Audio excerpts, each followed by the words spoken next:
Hello friends, നമ്മുടെ YouTube ചാനലിലേക്ക് എല്ലാ കൂട്ടുകാർക്കും സ്വാഗതം. നമ്മുടെ ചാനലിലേക്ക് ഇനി സബ്സ്ക്രൈബ് ചെയ്യാത്ത കൂട്ടുകാരൊക്കെ ഉണ്ടെങ്കിൽ ഒന്ന് സബ്സ്ക്രൈബ് ചെയ്ത് സപ്പോർട്ട് ചെയ്യണേ. അപ്പോൾ ഇതെല്ലാവരും ഫേവറേറ്റ് ആയിട്ടുള്ള തക്കാളി പച്ചടിയാണ്. ഇപ്പോൾ തക്കാളിക്കാണെങ്കിൽ നല്ല റേറ്റ് കുറവാണ്. അപ്പോൾ ഇങ്ങനെയുള്ള ഐറ്റംസ് ഒക്കെ ഉണ്ടാക്കി കഴിഞ്ഞാലുണ്ടല്ലോ അടിപൊളിയായിട്ട് നമുക്ക് യൂസ് ചെയ്യാൻ പറ്റും തക്കാളിനെ. അപ്പോൾ ഇതെങ്ങനെയാണ് ഉണ്ടാക്കുന്നത് എന്നുള്ളത് അറിയണ്ടേ ഗൈസ്? ഈ ഒരു തക്കാളി പച്ചടി കിടിലൻ ടേസ്റ്റാണ് കേട്ടോ. ഉണ്ടാക്കി നോക്കിയാലേ അറിയുള്ളൂ. അപ്പോൾ അതിനായിട്ട് നമ്മുടെ ചാനൽ സ്കിപ്പ് ചെയ്യാതെ ഈ ഒരു വീഡിയോ നിങ്ങൾ സ്കിപ്പ് ചെയ്യാതെ കാണണേ.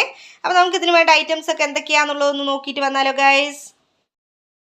അപ്പോൾ ഈ ഒരു തക്കാളി പച്ചടി ഉണ്ടാക്കാനായിട്ട് ഈ 3 തക്കാളിയും കുറച്ച് തേങ്ങ എടുത്തിട്ടുണ്ട് കേട്ടോ. അരമുടി തേങ്ങയാണ് എടുത്തിരിക്കുന്നത്. ഇത്രയും മാത്രം മതി. ഈ ഒരു 2 ഐറ്റം കൊണ്ട് നമുക്ക് അടിപൊളിയായിട്ടുള്ളൊരു പച്ചടി ഉണ്ടാക്കിയെടുക്കാം. അതിനായിട്ട് ഈ തക്കാളിയൊക്കെ നമുക്കൊന്ന് ചെറുതായി കട്ട് ചെയ്തെടുക്കാം. അപ്പോൾ തക്കാളി പച്ചടിക്കുള്ള തക്കാളി ഇതാ ഇവിടെ ചെറുതായി കട്ട് ചെയ്തെടുത്തിട്ടുണ്ട്. നീളത്തിൽ വേണമെങ്കിൽ നിങ്ങൾക്ക് കട്ട് ചെയ്തെടുക്കാം കേട്ടോ. തക്കാളി ഏത് ഷേപ്പിൽ വേണമെങ്കിൽ നമുക്ക് കട്ട് ചെയ്തെടുക്കാം. നോർമലായിട്ട് നമ്മൾ നീളത്തിലാണ് കട്ട് ചെയ്തെടുക്കുക. ഇത് ലെങ്തി ആയിട്ടുള്ള തക്കാളി ആയതുകൊണ്ടാണ് ഞാൻ ഇങ്ങനെ ചെറുതായി കട്ട് ചെയ്തിട്ടുള്ളത്. ഇനി നമുക്ക് ഒരു പാൻ ഗ്യാസിലോട്ട് വെച്ചിട്ട് തക്കാളി പച്ചടി ഉണ്ടാക്കാനുള്ള പരിപാടിയിലോട്ട് കടക്കാം. അപ്പോൾ അതാ ഒരു ബൗള് ഗ്യാസിലോട്ട് വെച്ചിട്ടുണ്ട്. ഇതിലോട്ട് നമ്മൾ കട്ട് ചെയ്ത് വെച്ച തക്കാളി നമ്മൾ ഇട്ട് കൊടുത്തു. അതിന് ശേഷം നമ്മൾ കുറച്ച് ഉപ്പും നമ്മൾ ഇതിലോട്ട് ഇട്ട് കൊടുത്തു. ഒന്ന് ഇളക്കി കൊടുക്കാം. ഫ്ലെയിമൊക്കെ ഒന്ന് ലോ ആക്കി വെക്കാം.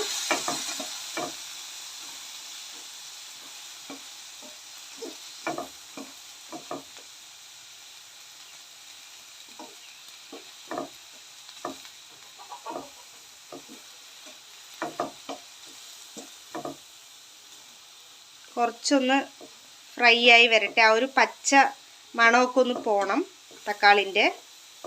അപ്പോൾ അതൊക്കെ ഒന്ന് പോകുന്നവരേക്കും ലോ ഫ്ലെയിമിൽ വെച്ചിട്ട് ഒന്ന് ഫ്രൈ ചെയ്തെടുക്കാം. നെക്സ്റ്റ് നമുക്ക് വേണ്ടത് ഇത്രയും ഐറ്റംസാണ്. ഇതവിടെ ഞാൻ തൈര് എടുത്തിട്ടുണ്ട്. തൈരോ മോരോ യൂസ് ചെയ്യാൻ പറ്റും. ഒരു ചെറിയ ബൗളിലാണ് എടുത്തിരിക്കുന്നത്. പിന്നെ പച്ചമുളക് എടുക്കാം. ഞാനിവിടെ കാന്താരി മുളകാണ് എടുത്തിരിക്കുന്നത്. ഒരു 5 കാന്താരി മുളക് എടുത്തിട്ടുണ്ട്. എരിവിനനുസരിച്ച് കൂട്ടും കുറയ്ക്കുകയൊക്കെ ചെയ്യാം കേട്ടോ. പിന്നെ ഇതാ അവിടെ അരമുടി തേങ്ങയാണ് എടുത്തിരിക്കുന്നത്. പിന്നെ ചെറിയ ജീരകം എടുത്തിട്ടുണ്ട്. പിന്നെ കടുക് എടുത്തിട്ടുണ്ട്. കടുക് ഈ ഒരു അളവിന് എടുക്കാൻ പറ്റുള്ളൂ. കൂടിക്കഴിഞ്ഞാൽ കശക്കും. അപ്പോൾ അതുകൊണ്ട് ഒരു ചെറിയ അളവിന് മാത്രം കടുക് എടുക്കാൻ പറ്റുള്ളൂ. കുറഞ്ഞാലും കുഴപ്പമില്ല, കൂടരുത്. അപ്പോൾ ദാ ഇത്രയും ഐറ്റംസാണ് നമുക്ക് വേണ്ടത്. ഇനി ഈ ഐറ്റംസ് എല്ലാം നമുക്ക് ഈ ഒരു തൈരും ചേർത്തിട്ട് മിക്സിയിൽ നന്നായിട്ടൊന്ന് അരച്ചെടുത്തിട്ട് വരാം.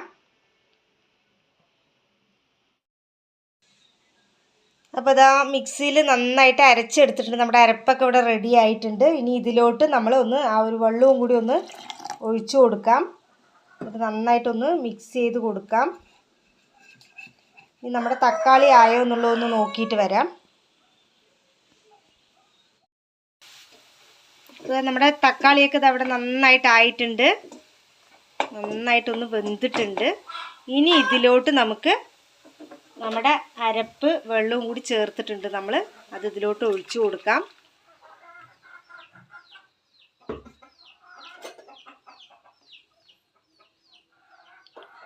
നന്നായിട്ടൊന്ന് തിളയ്ക്കട്ടെ.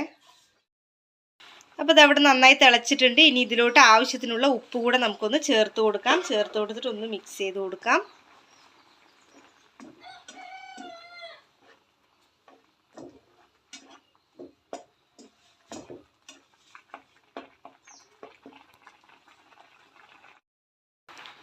ഇനി ഇതിലോട്ട് 2 കൊത്ത് കറിവേപ്പില കൂടി ഇട്ട് കൊടുക്കാം.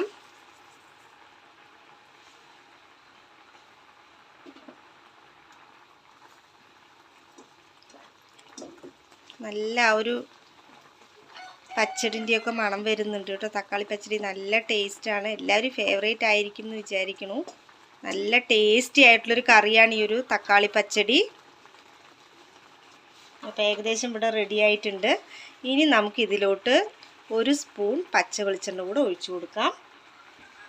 ഇത്രയേ ഉള്ളൂ. വളരെ എളുപ്പത്തിൽ നമുക്ക് ഉണ്ടാക്കിയെടുക്കാൻ പറ്റിയൊരു ഐറ്റമാണിത്. എല്ലാവരും ഫേവറേറ്റ് ആയിട്ടുള്ളൊരു ഐറ്റം കൂടിയാണ് തക്കാളി പച്ചടി. അപ്പോൾ ഇനി നമുക്കിതിനൊരു ബൗളിലോട്ട് മാറ്റി കൊടുത്താലോ.